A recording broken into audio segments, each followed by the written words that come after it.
भैया बहनों शुभाशीष। इसके पहले हमने मेरी तिब्बत यात्रा का 5 प्रश्न उत्तर पढ़ा था। आज 4 पढ़ा था, आज 5वें के बारे में पढ़ना है। 5वां प्रश्न है, अपनी यात्रा के दौरान लेखक को किन किन कठिनाइयों का सामना करना पड़ा। तो आपने पढ़ा था यात्रा वृत्त में कि लेखक को अनेक कठिनाइयों का सामना करना पड़ा। उनमें से कुछ ये था, जगह जगह रास्ता कठिन तो था ही, परिवेश भी बिल्कुल नया था। लेखक का घोड़ा बहुत सुस्त था, लेखक रास्ता भी भूल गया था।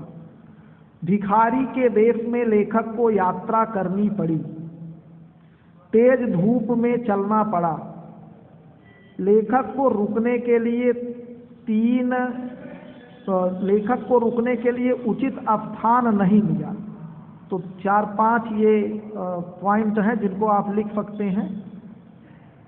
और 6वां प्रश्न है, प्रस्तुत यात्रा वृत्तांत के आधार पर बताइए कि उस समय तिब्बती समाज कैसा था। तो इस यात्रा वृत्तांत के आधार पर हम कह सकते हैं कि तिब्बती समाज में छुआछूत, जाति पात आदि कुप्रथाएं नहीं थी। औरतें पर्दा नहीं करती थी।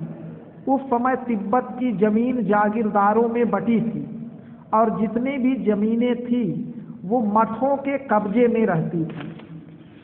7वां प्रश्न है, अब मैं पुस्तकों के भीतर था, नीचे दिए गए विकल्पों में से कौन इस वाक्य का अर्थ बतलाता है।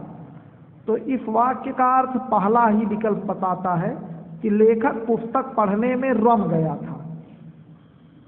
और बाकी तो तीनों गलत हैं, यही सही है।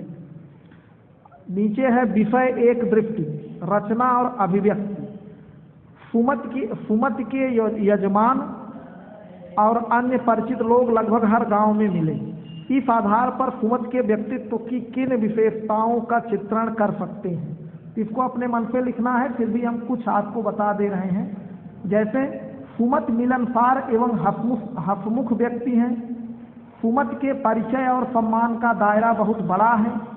सुमत उनके यहाँ धर्मगुरु के रूप में सम्मानित होता है।